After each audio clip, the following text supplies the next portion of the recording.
कई बार कई लोगों को हमने देखा, जब किसी से बात करें तो कह देते हैं तुम्हें पता नहीं हम कितने बड़े क्रोधी हैं। अरे हमारा क्रोध बहुत बुरा है, क्रोध हमेशा ही बुरा है महाराज।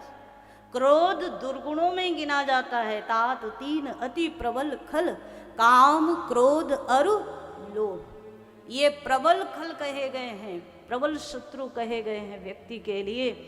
क्रोध जब आता है ना तो विवेक सो जाता है। और ऐसे में महाराज आप क्या कर रहे हो? कई लोगों को हमने देखा अपना ही नुकसान कर लेते हैं क्रोध में। कई बार होता नहीं है, घर में झगड़ा हो जाए पति पत्नी में, तो कई लोगों को आदत में होती, जो हाथ में आ जाए वो फेंक दे, जो चीज़ मिल जाए उसे तोड़ दे। होता है ना, आप लोगों को ज़्यादा पता होगा। और जिनको ज़्यादा पता है वो ना बिल्कुल ऐसे सुन रहे हैं हमें तो कुछ पता ही नहीं, हमने तो आज तक किया नहीं। लेकिन जब अपने ही घर का सामान तोड़ते हो फिर दूसरे दिन जाके नया लाना पड़ता है, तब याद आता है क्रोध बहुत खराब चीज़ है। क्रोध में विवेक सो जाता है। और ऐसे में तुम जो बोलते हो, एक संत तो बड़ी प्यारी बात कहते हैं, जब आप प्रेम में बोलते हो ना तो कितना सहज, कितना सरल, कितना धीरे बोलते हो, बड़े आराम से, बड़े भाव से। और जब क्रोध में बोलते हो तो सामने वाला व्यक्ति बिल्कुल ही पास खड़ा है तो भी इतनी जोर जोर से चिल्लाएंगे, और महाराज वो पावर कहाँ से आता है पता नहीं चलता है ना।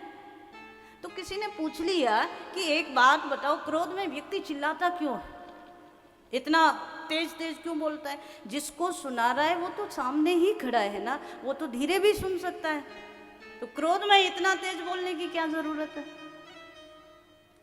ये बड़ा सुंदर मनोविज्ञान है महाराज।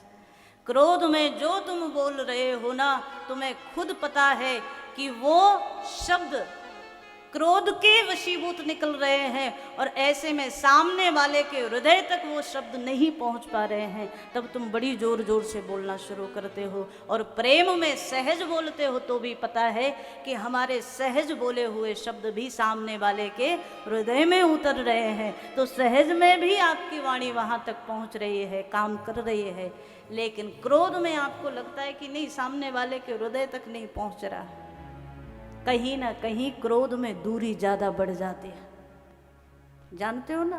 तेज बोलने का मतलब सामने वाला व्यक्ति तो करीब है पर उसके हृदय से दूरी इतनी बढ़ गई कि आपको लगता है कि ज़्यादा तेज बोलूं तब वहाँ तक पहुँचेगा। ये मनोविज्ञान है।